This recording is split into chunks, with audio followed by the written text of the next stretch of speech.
Wow, from here it kind of looks like you're wearing a Stryper t-shirt.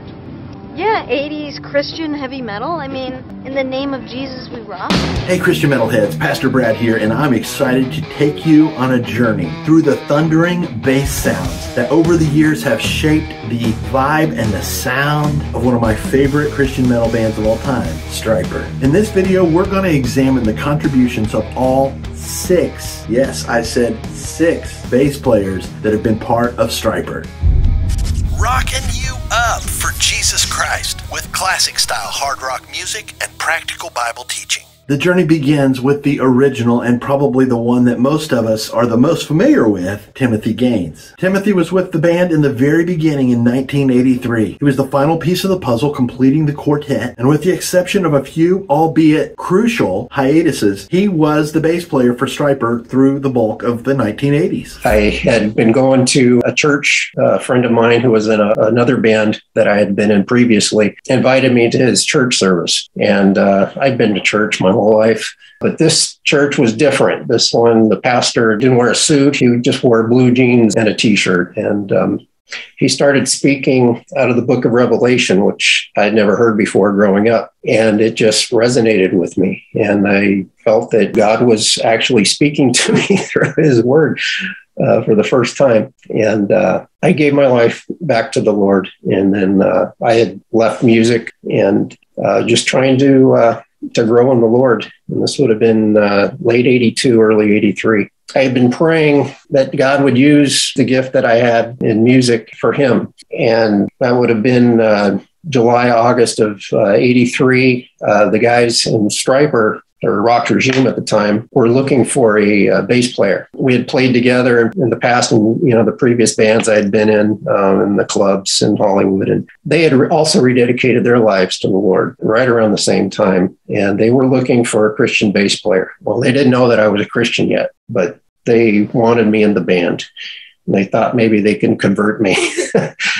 One way or the other, they got a hold of me. Robert got a hold of my family. My mother answered the phone, and I had been at a church service. When I got home, I got a message that Robert Sweet from this band Rock Regime, and she had written on the note Christian band. And I had just been praying that day that God would use me in music. And so I called him up and went down the next day, and we met, and I listened to the music. They had a demo tape, which pretty much consisted of the songs that were on the very first EP, Yellow and Black Attack. But at that point, they hadn't changed the lyrics yet. So they were secular lyrics, and we had prayed together, and it just seemed right. They asked me to be in the band, and it kind of went from there. His playing and sound shaped the bottom end on those iconic first albums that many of us were introduced to Stryper through. The Yellow and Black Attack, and Soldiers Under Command. Timothy's rock-solid bass lines and stage presence live were a critical part of Stryper's early sound and success. Right, on bass guitar and backing vocals, Mr. Timothy Gaines.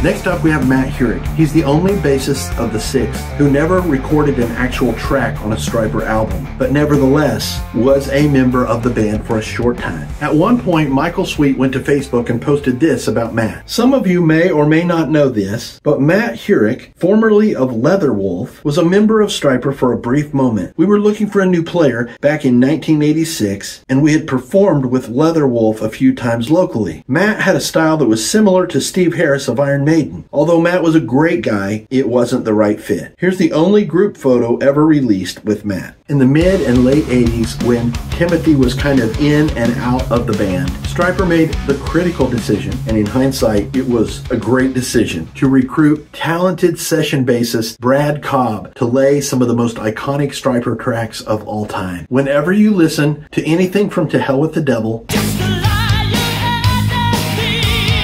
or In God We Trust,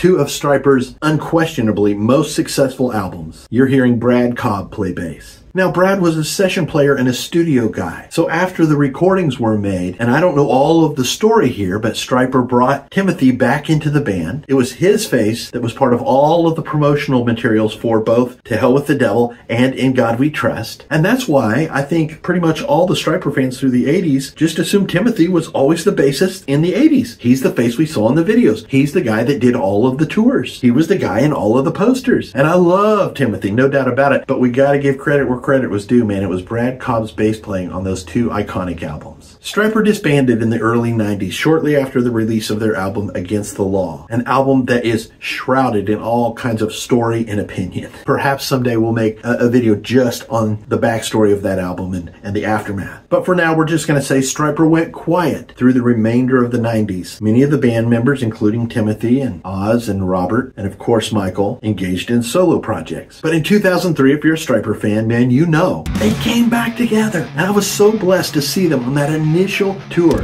I got to give my brother credit. He's the first one who heard about it. He reached out to me. He said, dude, Stryper's back together. They're doing a short tour. They're going to be at the House of Blues in Chicago. I was living in North Indiana at the time. I said, dude, let's go, man. He came up from Anderson, picked me up. We went over to Chicago. It was amazing. It was the first time I'd seen him. But then in 2004, Timothy left the band again. And they recruited bass player number 4, Tracy Ferry, who I gotta just give a shout out to. Tracy was born and raised in Kokomo, Indiana. He's a fellow Hoosier. Woohoo! Actually grew up and went to high school in Elkhart, Indiana, which is just beside the city of Mishawaka. It's right in the South Bend area where I ministered for years. So I just have a little warm spot in my heart for fellow Hoosiers. Tracy did a solid job for Stryper for a number of years. He was with the band from 2004 to 2011. Tell me about getting hooked up with Stryper, because I'm pretty sure I might have seen you, depending on when you played with Stryper, I might have seen you in concert back in at Butler up near Indianapolis. Yes. Well, that was I think that was around the time when To Hell with the Devil came out. Well, I didn't get into a little bit after that. Oh, okay, okay. It probably in the mid '90s. Okay, the yeah, singer, this was a little bit before then. The band Michael Sweet called me up.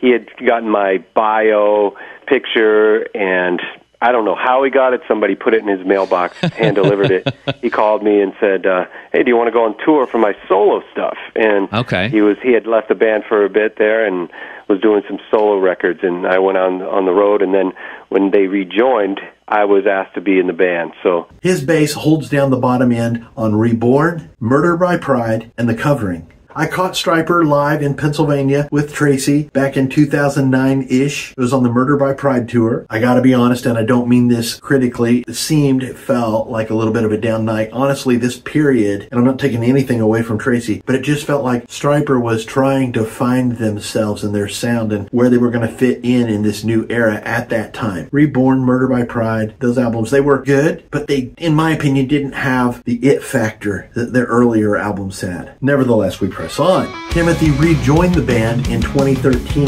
for the recording of their album No Hell to Pay. And I've just got to kind of inject here. I think they began to find their way at that point. And Timothy once again was part of the spark of that magic. Timothy was part of the tour in 2015. He was part of their album Fallen, which contains one of my favorite second era, if you will, songs from Stryper, Yahweh. What a powerful song. Timothy did the full tour with the band supporting that album, and in 2016, Stryper embarked on a 30th anniversary tour for To Hell with the Devil, and I had the privilege of seeing them in Indianapolis on this tour. Again, Timothy was part of all of that. On that evening in Indianapolis, I was blessed to be introduced to Chaotic Resemblance. What an energetic, awesome, solid hard rock band. Petra and White Cross were also there that evening, and then Stryper came out and they played straight through side A and side B of To Hell with the Devil.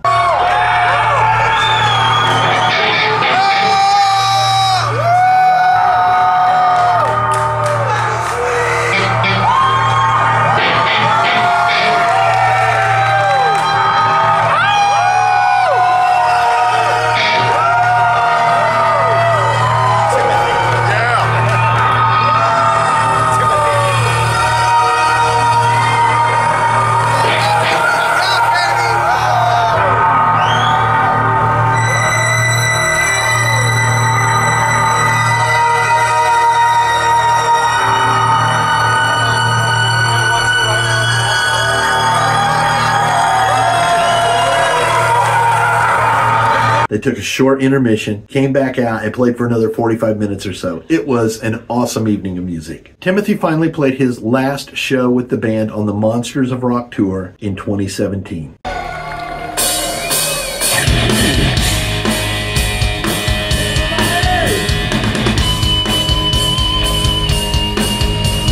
In 2018, Stryper released another really solid album. I gotta be totally honest with you. The title bugs me. I know what they're trying to go for.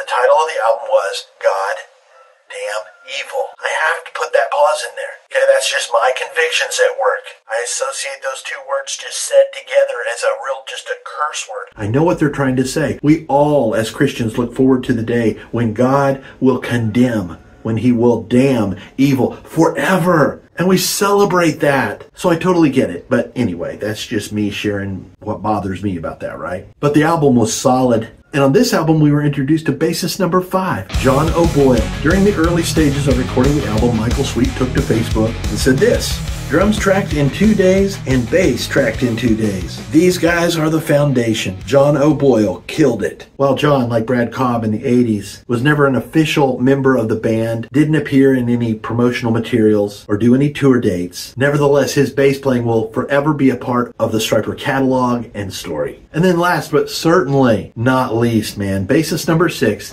Perry Richardson. Perry was well known from his time with Firehouse from 1989 to 2000. On October 30th, 2017, Stryper announced that Richardson would be their new bass player. Stryper, talk a little bit about, that's 2017, I believe? Yeah, 17 or 18 when I started, yeah. Yeah, talk a little bit how that you're discovered. Oz has been on the show and he talked about it, but I want to hear the audience hear it. Yeah, when we didn't know each other, I'd opened for Stryper and Max Warrior. We opened for him in 85 in Charlotte. And we all got to hang out with them, and they made such an impression on me that they became one of my favorite bands. Loved the music and loved the guys. They were so just down to earth, and they were so great.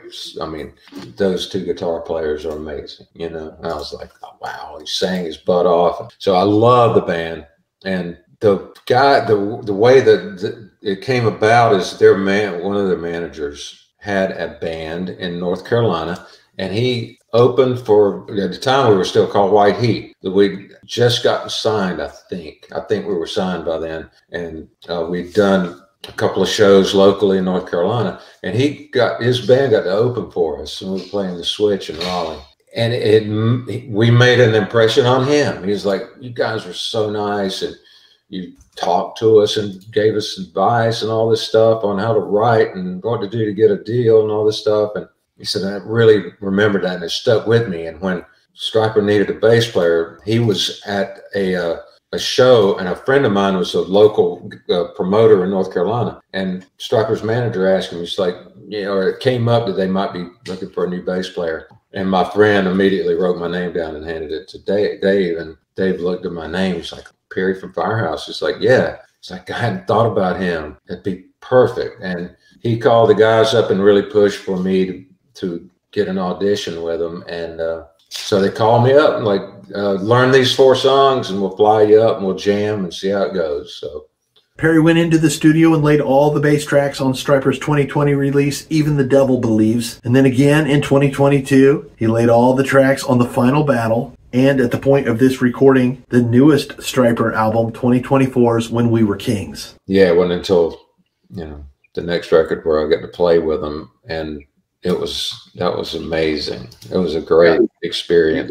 Even the Devil Believes. I love the titles. They're great titles. Yeah.